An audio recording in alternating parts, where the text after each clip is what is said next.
Noel, I'm your guest. No, I'm not your guest. I'm the host. Good Lord, there you go. That started well, didn't it? I've got two great guests on this evening, Suzanne and Rose from The Advantages of Age. And we're going to learn all about, which I need to learn about, because I can be a bit of a downer on age at times.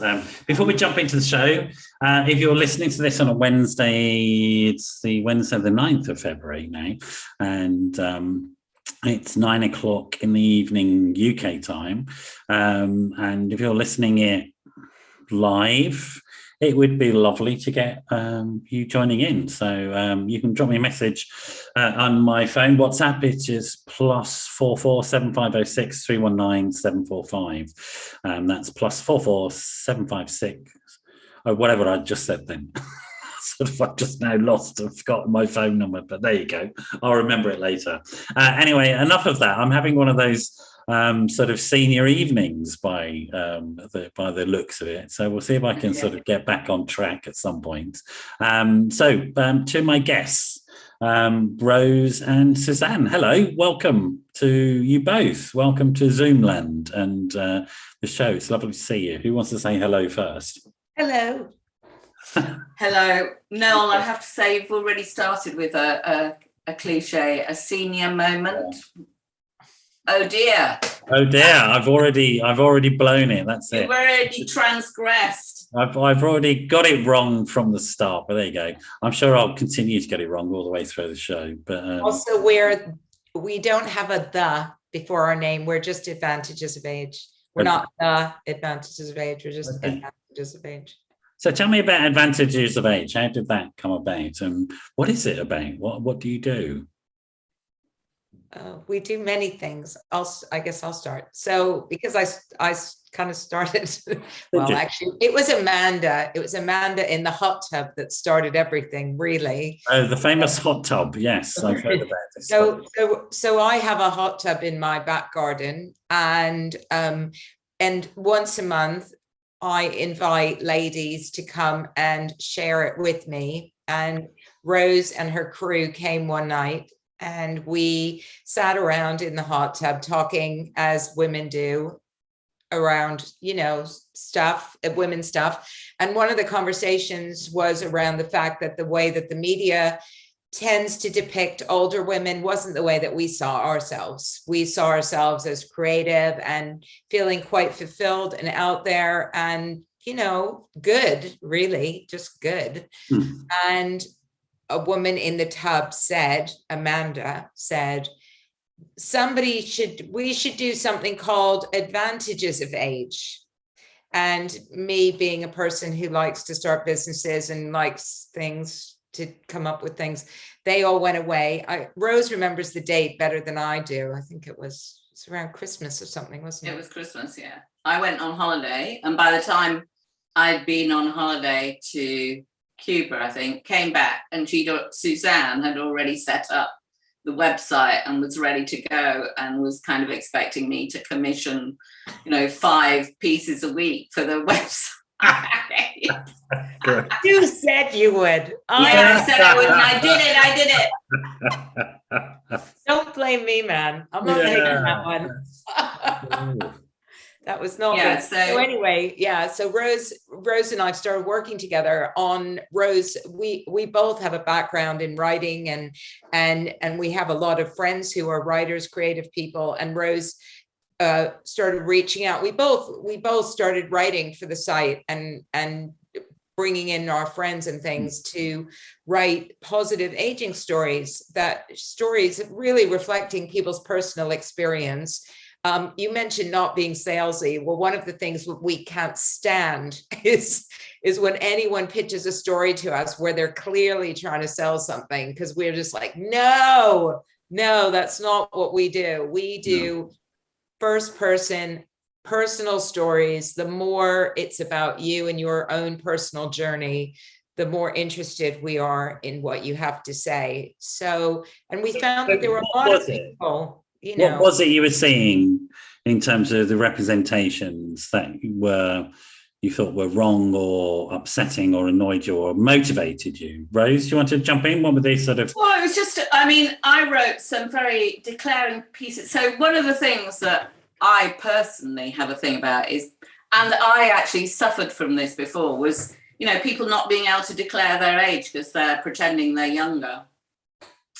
So that is definitely one of the things that we do all the time is out people for how old they are. I mean, with their permission, and out ourselves. I mean, for years and years, I pretended that I was younger than I was, and I'm now nearly 69. And now I always say, from my 60th birthday, I just had this kind of determination that I was going to embrace my age from that time. And since that time that I've been declaring all my 60s, I've been just so much more relaxed in life, because once you don't pretend about that kind of shit, then you just, you know, you can just be yourself. And really that's what it's all about. Advantage of Age is all about that, just relaxing about who we are.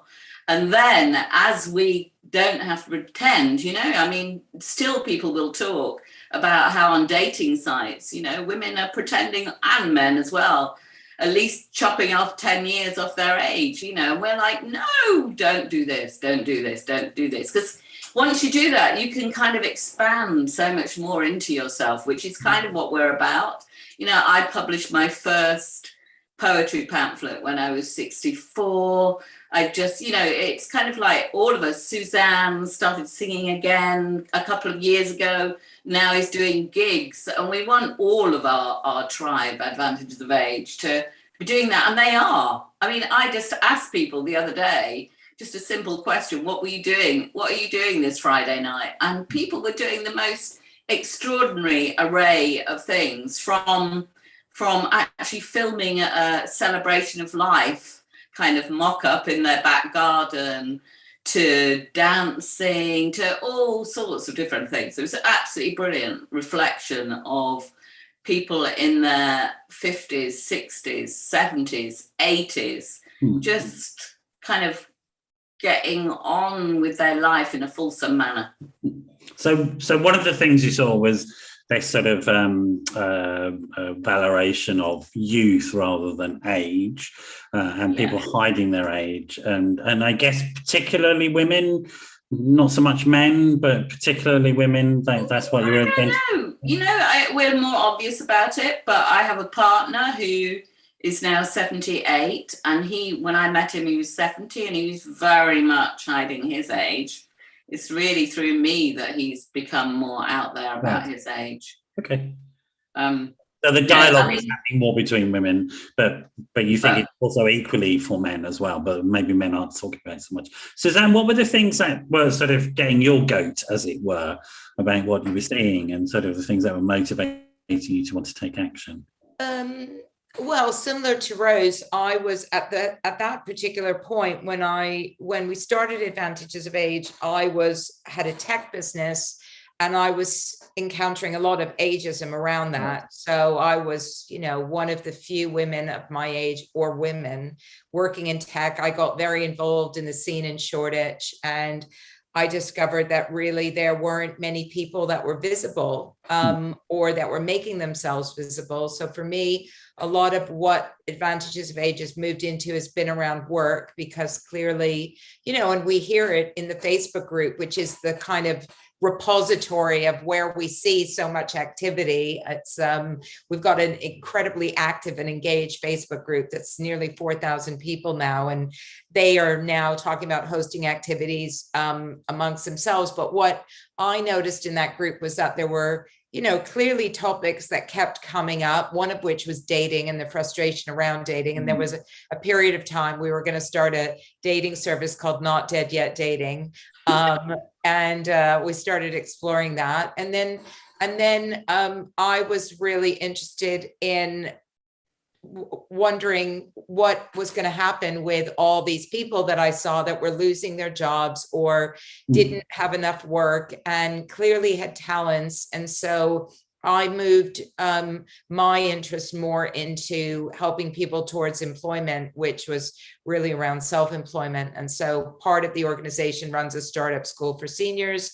And then Rose's part of the organization is more lifestyle activity orientated. And she's recently won an Arts Council grant to deliver a dance performance in a cemetery. So it's very, we just want to enable people to do what they want to do, really. As Rose said, it's really about letting people be who they are and giving them the support that they need, to be able to feel comfortable around the choices that they make. I guess one of the themes, and before the show, people talk before the show. They have lives, they exist before the show, and you're both discussing, what are we going to talk about tonight?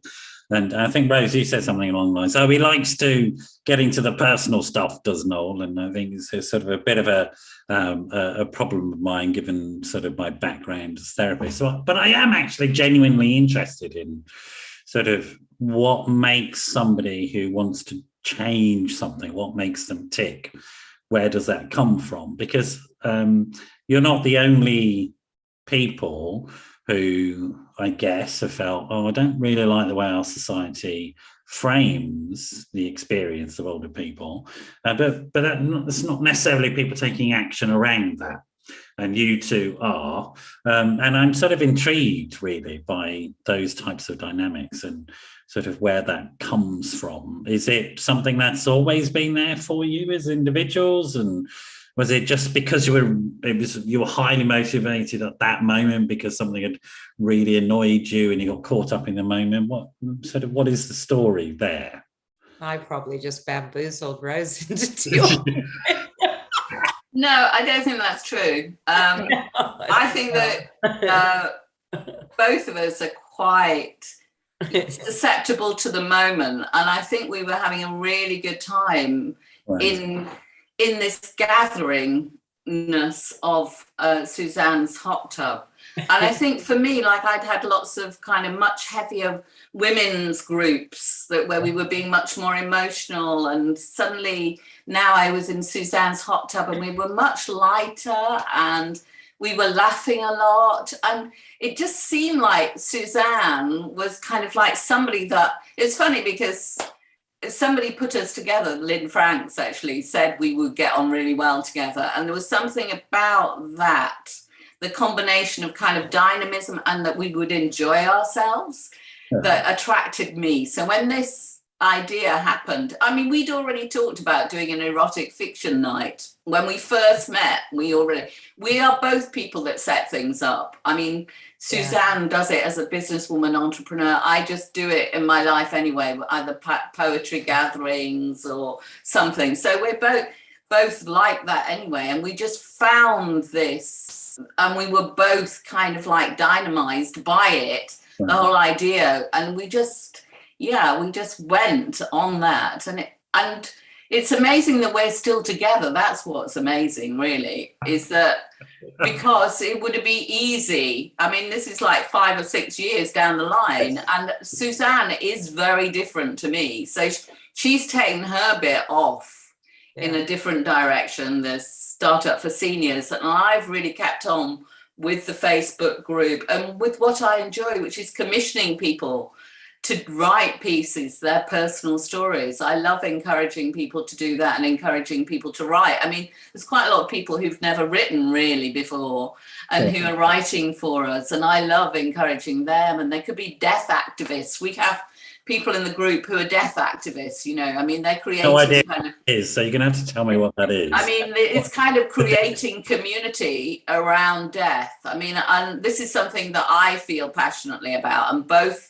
the things that I've created with Suzanne and apart from Suzanne within the group have been to do with death. I mean, first of all, we did a film called Death Dinner, which was, we gathered a group of people from, as I say, death world, but I mean death doulas, a pathologist, a death ritual academic, somebody who ran a natural burial ground. And we put them all around a table in Kensal Green cemeteries, dissenters chapel. And then we filmed it. I mean, we had a massive feast as well, and I invited people to come dressed as they would like to be buried or burnt.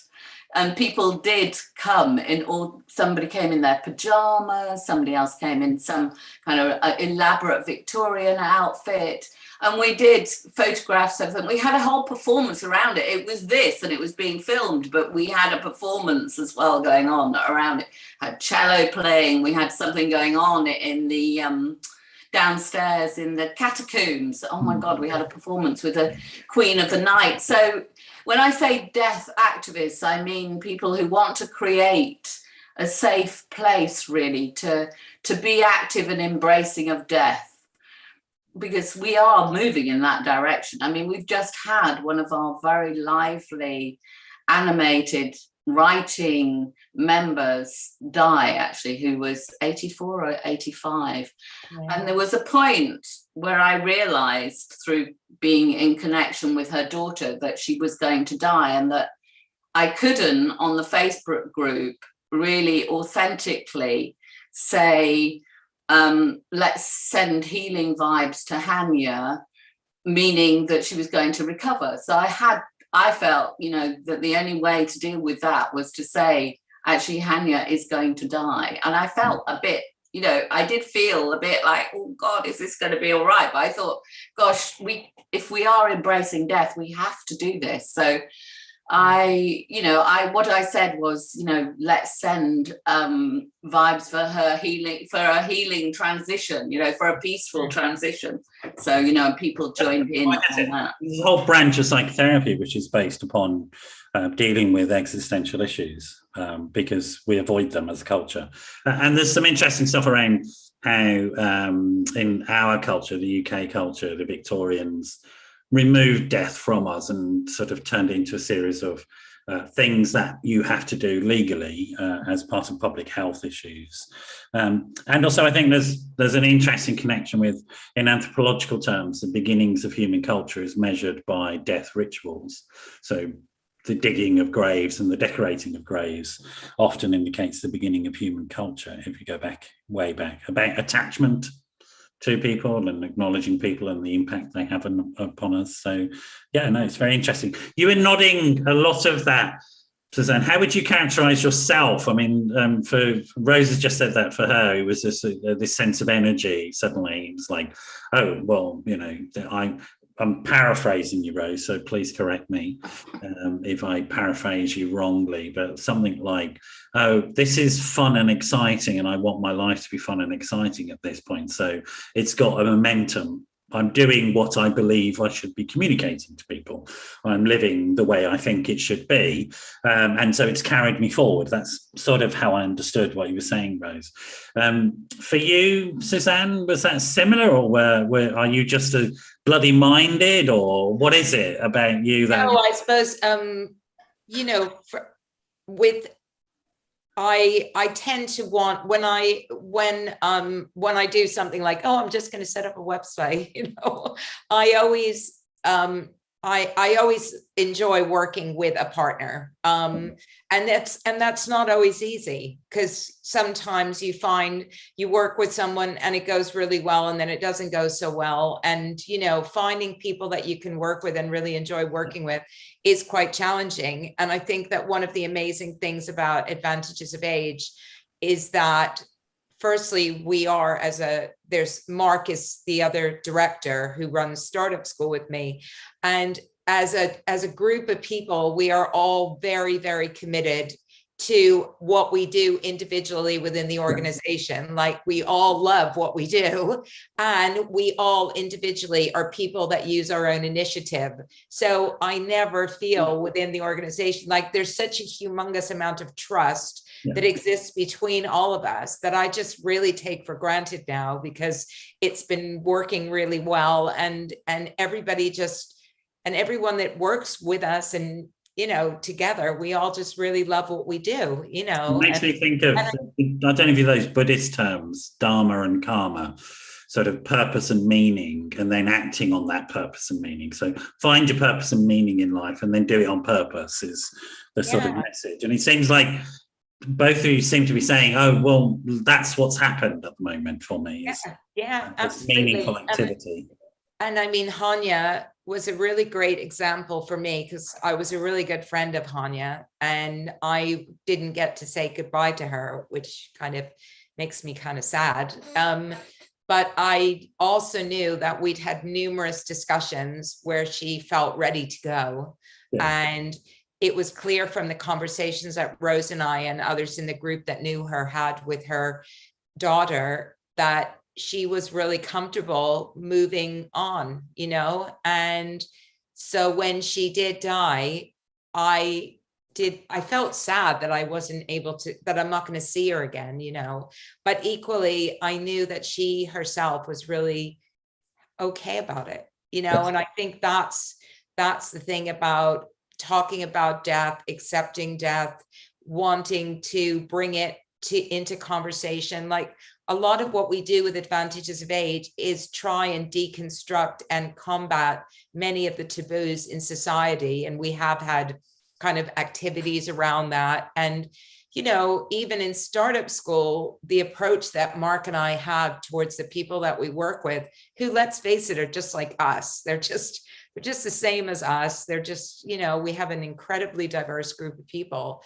is that we're one of you, this is a startup for us. We don't know what we're doing. We're going into this in the same way that you are. And we try things and sometimes they work and sometimes they don't work. And, that's the joy of being taught by people with lived experience. And I think that's the joy of Advantages of Age, is that we're part of our own community. It's our tribe. It's not, we're not trying to take the higher ground ever. It's just, we just want what's best for everybody, really. On a personal level, I really identify with the sort of entrepreneur stuff. And I remember sort of, I was made redundant from a job, and I spent my whole life being in jobs, and I was 44 or something, and I was made redundant, and I just couldn't face the idea of being in a job. The messages I was getting was that I was no longer hot stuff in jobs, and I was going to be somewhere in an organization that didn't really give a shit about me, and that was it. And so I didn't, and I set this up. I set my company up that is hosting this now, and I discovered I'm talented at running a business, and I had no idea. Absolutely no idea that I'm good at this stuff. But I've always been an entrepreneur within organizations. I was always the person who had the energy to set up projects and get people involved and engaged and all that. And it was all called all complicated words, but it was being an entrepreneur. And that freedom really helped me as a human being. We tend to avoid those kind of big words, to be honest, like entrepreneur, because it's kind of meaningless for most of the people that we work with, who just literally want to do something that they enjoy. Like, that's what they want at this stage in their life. They have no most of them, I'm not saying all of them, most of them haven't got that big grand envision. And I suppose that's the other thing about Rose and I, is that we've both been self-employed forever. So we're used to working very much autonomously. We're used to trusting each other. Well, I think that's part of what comes from working for yourself, is that if you say, oh, why don't we do this? We just make it happen. Yeah. We don't, sometimes we both complain that like a grant application is much more challenging than we were prepared for. I am totally impressed and slightly in awe of the fact that you've got Arts Council funding, because I've seen those application forms and they are, oh my God, they are horrific. I mean, they are really horrific. And I, a few years ago, would never have had the confidence to actually fill in one of those, but it's because we earlier on in 2017 got this Arts Council funding, and actually we got somebody to help us. I might have done most of the content of the arts bit, but they helped with the budget and everything. And when I saw I saw the process of it, and I applied for something else that was smaller, and then that did give me the confidence to do it. So I mean, I feel like we're always living our own philosophy in a way. We're extending ourselves. I'm like 68 and filling in bloody Arts Council forms, which really, honestly, I nearly lost the will to live whilst I was doing that. I was going insane. But, you know, in the end, it was worth it. Yeah.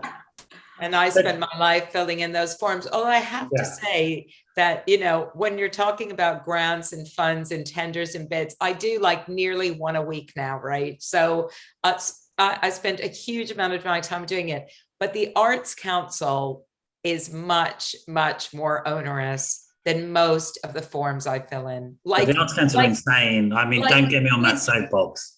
Like 10 times, honestly, and for smaller amounts of money. So I mean, the amount of work you have to do for them. My background is the arts, and so filling in those applications, I stopped doing it because it was a waste. It would be really great if they made it. I mean, because they're not talking about that much money. I mean, really, they should simplify the process. And I mean, when you imagine how many people can't get the grants because they can't bloody, you know, take on that. It's really a huge thing to take on. Yeah, I mean, it is an exclusive process, and I'm sort of on a charity board, and we have people that we pay to fill in application forms because it's a career option now. Being a fundraiser is a career option, and people learn how to sort of fill these forms in.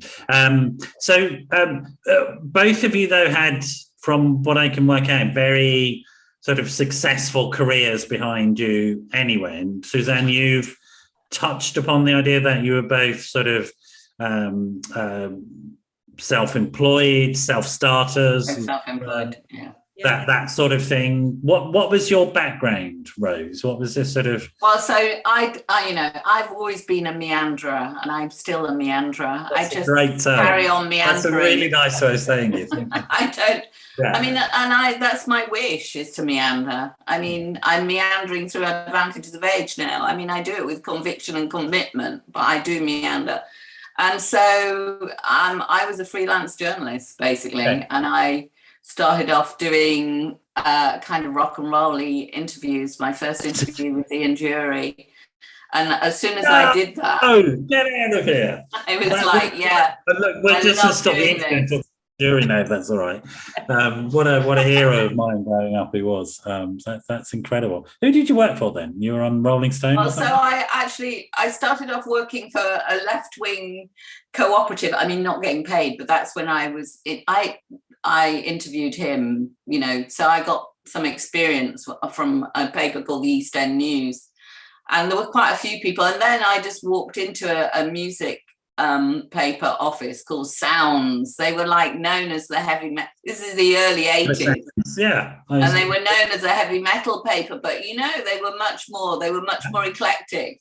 And they let me really do anything. If I said I want to do, and other people too, but you know, if I said I want to do a feature on heroin, which I did, they said, oh, okay, go off and do it. And that's what I carried on the same way. You know, but it was the 80s, so there was money in the music booth. So, you know, one minute I was living in a squat in a vicarage in Shepherd's Bush, which was brilliant. And then the next minute I was being flown to New York to interview Joan Baez. That kind of thing really appeals to me. And what about yourself, Suzanne? You were sort of in a career as a businesswoman, setting up projects. What sort of? No, I started my career in video and TV production, and I produced a series for Channel 4 about astrology. And then I left that was back when there was just terrestrial TV. And then when digital came in and the whole industry was really in flux, I couldn't get any work. I was a producer and a production manager, and I eventually moved into PR because my then husband was working for Lynn Franks, who's our connector. And so he worked in PR and eventually went on his own, and I ended up joining him, and we built a PR agency to quite a decent size and became a kind of top 150 agency, working with Warner Brothers and Sony, mainly in entertainment. Like Rose, we had big clients like The Who and Led Zeppelin and all sorts of very famous people, Gladys Knight and all sorts of famous people. And then I went and took my biggest client, who was a children's TV company called Lazy Town, and I became their global PR and marketing director. And then after that, I went through, I've had many different jobs, and yeah. And then when my kids moved out, I moved into tech, and then started doing other things. And then the over 50s thing with Advantages of Age has now led to another business that I run, which is around home sharing for older people. And I just started to see. That's really interesting. I started to notice some of the conversations that were going on, and I am by nature a problem solver. So when I see problems, I want to solve them. We are gonna come back into the specific projects, as I want to talk about the various projects you've set up and the ones that you're thinking of setting up. I'm intrigued, I guess, at this point that both of you, in the broad brush terms, we're in the creative industries, and we're creative people. Is that significant? Is that, I mean, I would say it is, because my background is in the creative arts. In psychotherapy, I think of as an extension of the creative arts. And I'm very much committed to this idea that creativity is the core of any sort of happy life. But that's where I come from. I can back it up with evidence as well. I'm intrigued as to sort of your thoughts and experiences around that, particularly in the context of Advantages of Age. And I mean, I feel like I have been given permission to be more creative as I get older, because I have got more confidence now in all of those things, like I'm writing poetry now, like I'm writing the books that I want to write, which is about walking. I'm writing books where I walk with people, so I invite people to walk. It's me kind of taking the rock and roll thing of, in former times when you did an interview with somebody like the Pogues, or you got like a weekend with them. Yeah. And so of course you wrote a great piece because you spent all this time with them, you knew them and you drank with them, you just it was so brilliant having that kind of access before the whole PR thing happened. So I'm kind of trying to do that with my walks. I invite people to walk with me. Billy Bragg, for instance, walked with me, and we went on a 5-hour walk from Hackney Wick to Beckton Sewage Works. Yes!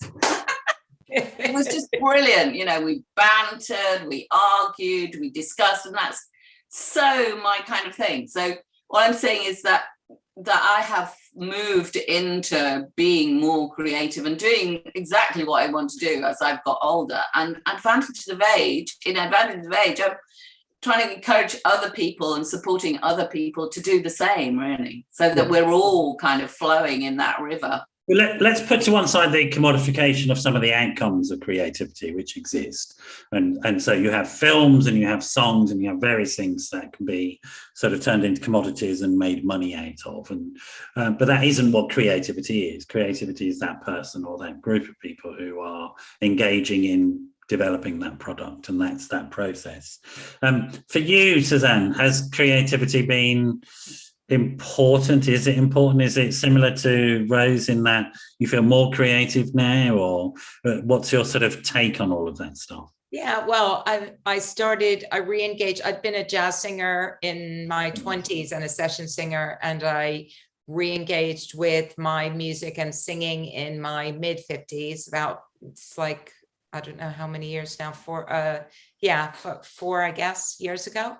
And now I'm preparing a show about a lyricist called Dorothy Fields, who was very successful during the early part of the 20th century. Well, actually up until the 70s, in 1970s. And I, like Rose, I think that one of the great benefits of being an older woman, especially, is that we have been liberated from having to be the main caregiver, because our kids are now grown up, and we no longer are perceived as maybe the sexual objects that we were when we were in our 20s. So we don't have to think about breeding and all that thing. And that gives you, that opens up lots of other opportunities to live your life in the way that you want. And maybe sometimes you put that on hold. And I know certainly for me, my singing was something that I thought I'd lost, like literally lost during the menopause. I couldn't work out where my voice was anymore. I felt really uncomfortable singing. And then I started taking lessons and started exploring like the very low range of my voice, which is like quite seriously low, shockingly low now. My singing teacher's like, it's so amazing. You can sing like Barry White. I'm like, is that amazing? I've got to hear that. You're going to jump into some song for us. That was no, but I honestly, I can't like, she just keeps making me go lower and lower and going, that's I can hear it in your range in your voice as well. Like that's a B under C, under lower C. I'm like, oh my God, it's so low. So yeah, that's been great. And I'm just so loving getting back to that and getting the kind of recognition and being really, like Rose said, feeling so relaxed about this change in my voice, the opportunities it gives me, the ability to now actually perform and do something that I just really enjoy. Yeah. I just love it, you know? It's an interesting narrative because some things you were saying, which are the ways I encourage people to frame and think about change, is that there are opportunities. Has that always been the case here? Because the narrative around this stuff is that, the money pause means you lose the ability to, as opposed to, okay, you're not burdened with that expectation anymore, which is another way of thinking about it. And you'd have many different ways of thinking about it, as many ways as possible. Where does that capacity in you come from, do you think, as individuals, that capacity to sort of go, I'll choose the nice interpretation here rather than the one that makes me feel rubbish? Is that always been you? Well, my mother is just like, my mother is my role model for that because in fact, she said on the phone the other day, like she just has to feel positive about everything. Like that's just the way she is. She doesn't really do negativity to the same extent that I do, which is like if somebody's being a bit negative, she literally is just, I don't really have time for that. I'm sorry. I'm with her. I don't spend much time around honestly, she started becoming a jeweler at 70. She comes from a very artistic family, but was always the business kind of person. And I think she felt quite, just felt like she could never meet the expectation of her brother and sister, who were professional artists and professional creative people and very successful in that capacity. And so she didn't engage with her own creativity until much later in life. And I never thought she had much of a creative bone in her body, although she did sing when she was younger, which is another musical thread that runs through my family. But then she discovered this massive talent for jewelry. And now she's an amazing jeweler, amazing. So it's just, and she loves an extraordinary role model. Just like amazing. Really, so I love the way, I love the energy and love that you have for her. It's really powerful and strong, and it's very inspiring. Sorry, Rose, you're trying to come in. I think we have to say so. Well, I think it's important to say that a lot of alternative spiritual stuff is, very positive. And there is a thing that's, the tyranny of positivity. Yes. And for me, Advantage of Age, although we do inspiring stories, people's stories, it's very much for me about embracing the shadow and embracing that and then going through it and coming out the other side. So it's not just like saying, forget this, forget that, just be positive at all. Really, it isn't. Even though we don't kind of like, we're not vulnerable every minute of the day on our page, but we definitely are not in that kind of, I get that, but I guess there's also something around a growth mindset and a mindset which is the opposite of that. And I guess that's what I'm sort of struggling to talk about, is that, where does that come from? How do you experience that? Sort of, because I'm a great advocate of, I think in terms of emotional experience, I totally agree with you that we have a range of emotions, and actually, I think they're probably reducible to two sets: emotions that make us go towards something, and emotions that make us go away from stuff. So it's go to and avoid tends to be where they are, but we are complex creatures and we have lots of different experiences and feelings, and I think that's valid. The toxic positivity, which I think you're talking about, Rose, is a pathological state, and if you come across somebody who's toxically positive, avoid them like the plague, because they're just going to really mess with your head, in my experience. Yeah, really. And they're messing with their own heads. But if we take that as given, that human experience is across a spectrum, and that the same event can be experienced in radically different ways with people, and all those experiences are valid and valuable. And in fact, that difference, that diversity, is what makes being human great. It's what makes life great, as far as I'm concerned. I wouldn't want that bland approach. Nevertheless, I think there are some psychologically healthy ways of dealing with things, and some ways that aren't so healthy. And one of the psychologically healthy ways is what I would call in my profession a growth mindset, which it seems to me both of you are demonstrating. And Rose, when you say sometimes things are shit, but you don't avoid that, that's part of, I think, a growth mindset. Yeah, sometimes things are shit, to be honest. Really, really shit. And I remember talking to my sister. She died many years ago, and when I think about it, I still feel the sting of tears, because it was a sort of a very interesting and beautiful death. In that I changed some behaviour, and I went to see her to ask her forgiveness for having been an arsehole, really, for much of our lives. And she was happy to forgive me, and we started our relationship again. But she was dying of motor neurone disease at the time, and she had a couple of years left. And I did ask her, I said, well, Debbie, why aren't you depressed about the thought of dying? Because her kids were young. She was 40-something, and she had 3 kids, all under 18. And I said, aren't you depressed about the thought of dying? She said, no. I said, how did you manage that? She said, well, I don't think about it. I think about what I've got. And that, in no sense, I got no sense from her that she was sort of toxically positive and all of that. I'm sure she had her days when it was just shit and awful. But it isn't how she focused on it. What she focused on, what she had, and she worked with it, which was, I thought, I experienced that as, profoundly inspirational, to be honest. Definitely.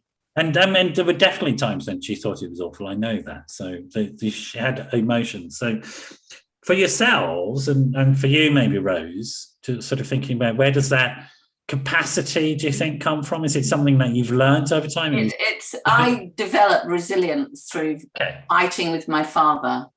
So, I mean, literally, and, there is actually trauma around that as well. But later on, as I grew up, I literally spent a lot of time fighting verbally with him across the, like really talking about politics and things like that. And it gave me this, like a big resilience and a big kind of like independent, I'm going to do it my way, furry punk. I mean, when Style magazine said that, advantage of age are the punks of aging, for me, it really, really did resonate, because that DIY thing, it's just so me, and it's so us, really, the whole organization. Like, I cannot help but be that way. Yeah. I also think it's probably the only sensible way to approach life, because my experience is this, that the corporate model is an ability to it's the attempt to ignore the way life actually is, and somehow control it and put some inappropriate boundaries around it that don't really exist and are actually fundamentally anti-human and anti-connection and anti-love and sort of and pretty much dead. And then they hire all these consultants to go, bring us back to life. Well, it's actually the way you've structured the whole thing is wrong. And I've been in corporate environments that do the opposite of that. And I remember I went into a corporate environment which was actually not something I ethically agree with. It was a gaming company, but they had a corporate environment that was very creative and open. And I recognised and felt at home, and I understood why they were successful immediately because of the way they did things. They were harnessing what I see as innate human issues around creativity, right brain, connection, love, tribe. All of those things, I think, are innate heritage. That's why humans dominate the planet, because we can do that stuff. I want to come, because I'm just aware of time, but I want to come back now, if possible, to the actual things that you have been doing and are doing and will be doing, and the ways that people can sort of experience advantages of age. Can people come to the hot tub? Is that a real thing or not? No. Is that invitation only? They can't at the moment, because I'm living in Las Palmas at the moment, but I won't be for long. I'll be back soon. But you literally do have a mobile, or were you just teasing me about that? It's not a mobile hot tub yet. No, we don't have a mobile. That was a dream we had. Yeah. Okay, I'm dashed. My hopes are dashed. She did have another Arts Council grant, but both Rose and I couldn't face the application process for a mobile hot tub. You see, the thing is, it's so anti-human. It really is. We really had a brilliant time when we had the Arts Council grant. We actually started up mini hot tub salons. So basically, you can only get 4 people really comfortably into that hot tub. Yeah. But what we used to do was have a theme, like outrageous fashion or style or death or tantra. And then we used to just invite a couple of people along, and then we used to do a Facebook Live with it. And that was some of my favorite days with that, because we just could totally be like this ourselves, but we were in a hot tub in our swimming costumes talking about tantra. And it was so fab. It was so brilliant. So I mean, Rose, have you seen the hot tubs that are on the canals in Hackney? Yeah. They're hilarious. I mean, it's just the best idea. It's absolutely fantastic. So what other projects initially did you set up? What sort of events were happening? And give us the story of what you've actually done over the last 4 years, is it, did you say? No, it's going to be 5 years. 6 or something. 6 years, okay. Yeah. So what was tell me, what were the series of events you did, and what are you currently doing? So take us back to the beginning of that.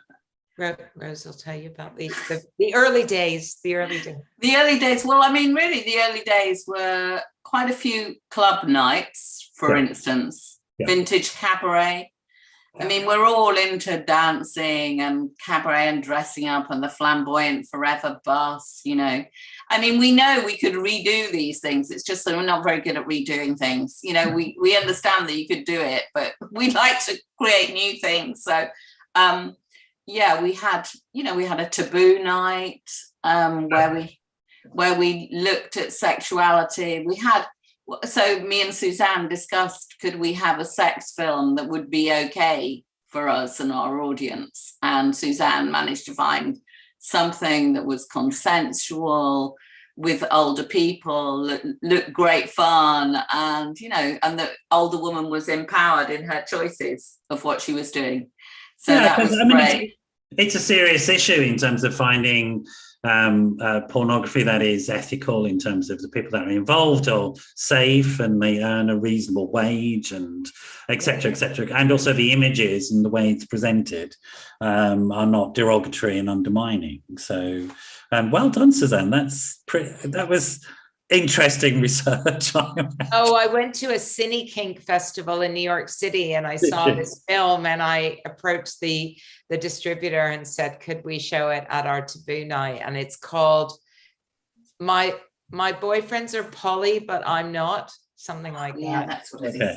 Very interesting. I've still got it on a Google Drive, Rose, by the way. Great. We'll have a reunion. I sent it to Caroline. Oh yeah, because this is the sort of thing in the Facebook group, people ask questions like, so somebody who's a psychotherapist, asked the other day, does anybody know of any nice in inverted commas porn? And she explained that it was client looking for it, although there was lots of laughter at that bit. Yeah. But it was unbelievable how many people responded to this. There was just like lists of people saying this and that and the other, including the producer of the Cine King Festival. Really? So it was like, I was like, oh my God, I haven't seen you in years. And she was like, oh, that's who that was. Oh, I noticed that. I noticed you two having a chat. I mean, I think it's an interesting, the whole thing is there's an aspect of the conversation which is just breaking the taboo, which is, older people fuck and let's get over it, Yeah. And maybe do it in different ways to when they were 20, but whatever. But there's also another aspect, isn't there, about, for me, there's an aspect which goes something like this. We can't prohibit porn. We might as well try and shape it into something that's better and healthier. As consumers, we can make choices to improve things without a doubt. And I sort of, as a clinician, I made a decision a long time ago about the use of social media, for example. It was obvious it's not going anywhere, and I wasn't just willing to sit on the sidelines and lob hand grenades at it and say it's bad, it's wrong. I wanted to go and engage with it and do something positive with it. And that's how I feel about these things. I mean, sort of similar vein, I guess, that we can engage positively with these things and accept the reality of it.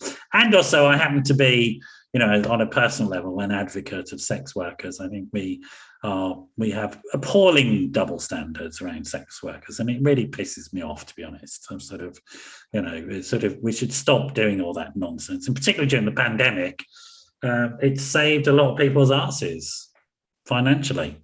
Yeah. And actually, online porn is a lot safer than walking the streets, without a doubt. So, it's been liberating, I think, for a lot of women involved in the sort of sex industry. So you were doing those types of things. What else have you done along this sort of journey? We'll bring you up to date about what you're going on. So you set up the Facebook page at that point alongside the website? Yes. So I decided. Actually, after we set up the website, I then went on this crazy internet marketing course. And at the time I had a little bit of money, so I was able to do this. And I decided that I was going to basically give up all my work, and I was just going to spend it on the Facebook and set up a Facebook group and just sit on it for pretty much 8 hours a day. Yeah. Which I did. And because the guy that ran the internet marketing group said, you just need to do nothing but set up a Facebook group. And because I was like, well, he's an expert. That's what he said. So I set this group up, and it grew very, very quickly, but it was incredibly time consuming to do that. And at the time, what's the group called, so that we can just put a link out? It's called Advantages of Age, Baby Boomers and Beyond. It's just, if you type in Advantages of Age, as long as it's a group. James will find the page, and he will put the link out so people can. It's a group. It's a group as opposed to a page. It's a group. Yeah. And is it a closed group? How do people join it if they want? It is a closed group now. We went through a period where we were a public group, and then because the conversations we had, some of them were of a sensitive nature, and and the decision was made as a group that we would become a private group. So we then became a private group. And can people still join if they apply? Yeah, people join all the time. So now I moved across to startup school, and Rose really now is the linchpin in the group, and really and one of the things I would say about the group, because the group is very much the kind of, I would say, the kind of beating heart of the organizations. It really is kind of like the pulse for me. It's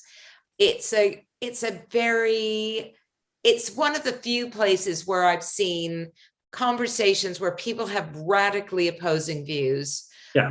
And yet it never descends into a bun fight.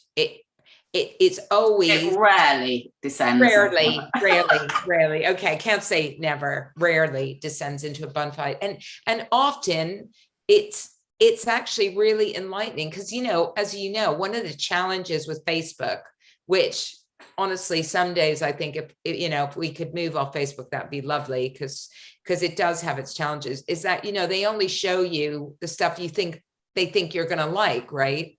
And so sometimes you can be really siloed with a group of people that just all agree with each other. Yeah. And honestly, that would be the most boring place in the world if everybody just went, yeah, that's great. Yeah, I love that. Oh, love that. But in our group, we don't get people that say they love it. So in fact, today I posted something which was around the fact that the BBC are doing podcasts looking for people who either struggle with dementia or are caring for somebody with dementia. Yeah. And they use some language which something about dementia can be a life-enhancing experience or something, right? And people just said, what the actual... Yeah, it's never been my experience, to be honest. Right? I mean, like there are times where you can use life-enhancing, but associating with dementia, we're not accepting that. Like, no. That's that sort of toxic positivity bullshit. Yeah, it does need to be called out, I think. Exactly. And that's, at the same time as we were doing, book reviews by Wendy Mitchell, who has got dementia, and she is, going down a much more positive line, but she's talking about her experiences. And so, but different things, different people's experiences. But yes, our group are not afraid to call out anything that they don't think is quite right, which is great. It's lively. It is. It's humorous as well. It's humorous. There's lots of black humor going on. Tell us, Rose, about some of the arts projects that through the Arts Council that you've set up and that have happened. So the latest one that I did over the last year was a film called Dance Me to Death and a performance called Dance Me to Death, where I gathered a group of 10. I'm laughing because I think it's brilliant stuff. Over 60s, including myself. And remember, this was just because I wanted to dance. I wanted to dance. I spotted these two young choreographers that I thought, oh my God, they would be so great to work with. And so I thought, okay, let's get a group of over 60s. And we did do it very seriously, though, auditioning. And mind you, it was in the middle of COVID and we had to get everything together. It was really quite challenging. I had 1 or 2 telephone calls with Suzanne, which was like, help, what should I do? Really. But we did it. We managed to do it in the cemetery in June. I mean, the other thing was the weather. We had all sorts of weather challenges. So let me just make this explicit for people. Yeah. I know the story. So Rose is assuming that people listening know the story. Let me make this clear. Rose got the Arts Council to fund her to get some choreographers together, to pull together a bunch of over 60s who are not professional dancers to put on a dance performance in a cemetery. Okay, she did that. Rose actually did that shit, right? And I ran the work. I ran the workshop. Just the most extraordinary thing that I've come across in it's absolute genius. And the film, I loved it. I really loved it. I love the dancers. I love the choreographers. And I ran workshops on death and dying in the morning so that we got into a ritual space. Exactly. So everybody who was in it was open. We were really, really eclectic group, and people hadn't necessarily been in groups where you do sharing, but they did. Some people were Christians, Sufi, agnostic. Exactly, right. That's right. And we shared an immense amount of trust. And we were a great group. And then we filmed it as well. So we've got a short film now that I'm putting in for festivals. And the filming was also a nightmare because there was rain. Are you hoping to get it distributed? I mean, is it available? Well, I mean, first of all, festivals. And then I don't know what next. I mean, we'll probably watch it, or will you? It's a beautiful film. It is honestly, it's so beautiful. It's just fantastic. I can imagine it is. I am very proud of it. I have to say, and us. Will it be public available at some point, Rose? Or? Yes, it will be public after I've gone through a period of.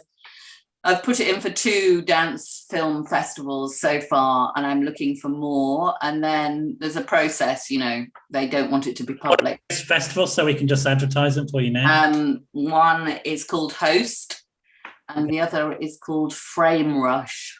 So James, if you can find those and the links to them, and what's the film called? Dance Me to Death. Dance Me to Death. So James, that would be really cool. So people can sort of support that.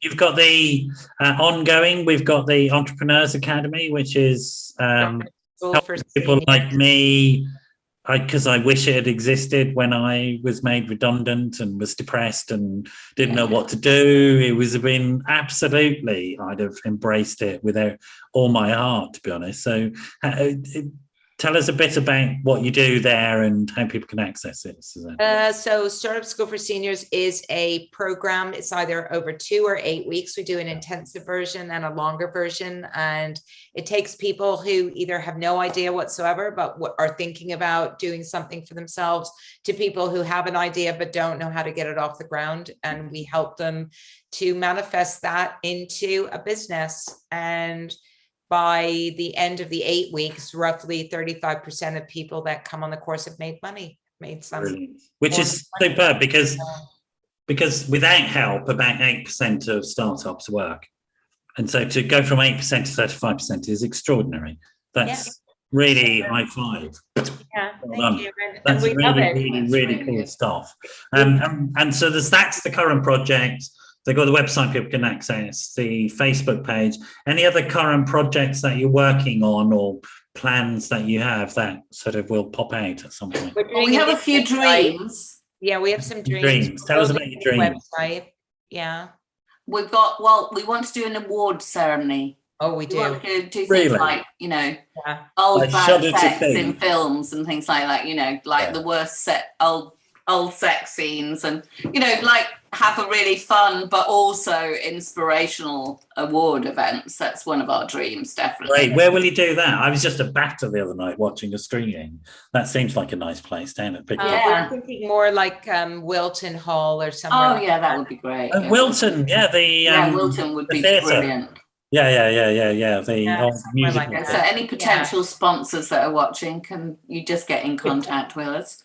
Yeah. I'd like to do a book which is called Sex, Death and Rock and Roll, which is a kind of collection of personal stories, but also essays from our writers, really, that challenges all the things that we want to challenge, but also kind of deeply goes into those places, and people reveal things about themselves and how they are around sexuality, death.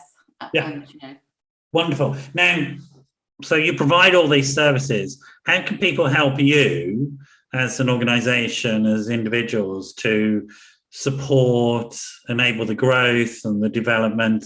Is there somewhere people can drop money in, charitable donations?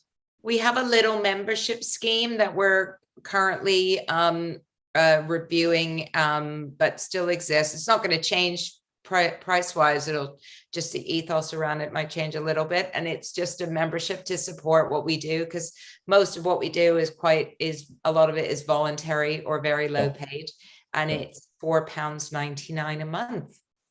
That's so expensive. Yeah, you can be a premium member of Advantage of Age for £4.99. Why 99? Who thought of that? Oh, it's like one of those spammy numbers. Another one of her marketing courses. Is it? You went on a marketing course. Don't charge the whole £5 for God's sake. Yeah, don't do it. It's like one of those, supposed to be a suggestive number. £4.99, right? Okay, and people I know that you want to do it, Noel, don't you? I'm going to buy at least 25 memberships. As soon as this show is over, out comes the credit card, and people can just do that on the website or something. Yes, premium member page on the website. The website's getting a revamp, and the focus is really going to be on the writing, because the writing is superb and it doesn't get enough visibility. And so the new website's going to be really focused on the authors and the writing. And I'm working on that one. All right, cool. Yeah. We are out of time, unfortunately, you two. But don't go away. I'm going to sort of wrap the show up. There'll be various links associated with this, so people can get involved. And also, if anybody's listening can help, think about that. Think about how you might be able to practically help. They're looking for sponsors for the awards ceremony. I'm sure you can sort out donating money to events. Anybody out there who has information or support around film and dance festivals, so that we can give this film a really good platform, that would be great as well. So all of those things are possible. I'm sure if you go on the website, there'll be contact details so you can get hold of Suzanne and Rose if you've got great ideas to help them out. And you know, and we need an events organizer. Yeah, we do. Yeah, and there'll be plenty of them around. So exactly, you heard it here first, folks. If you two stay there, I'm just going to wrap the show up and say goodbye to people, but you have to do that frozen pose thing that James told you. Okay. So nice smiles and like that. Okay, just stop doing that. That's horrible. Yeah, that's it. It's old fogies. Oh, great. It's been a tremendous fun show for me. I hope people have enjoyed it as well. And it's a really, I think, a fantastic example of how to stay creative and essentially alive in your heart, sort of throughout your life. Very inspiring evening for me, very sort of happy. And we didn't once talk about the fact that I have to keep going to the toilet loads of times, which is something that's happened to me in older age. And so I'm glad that that was never mentioned until right at the end. I'm going to say goodbye for now. You two stay here. I'll see you all next week with the next episode of whatever this show is called. I've forgotten. I don't actually know anymore, but I'm going to say goodbye for now and see you all next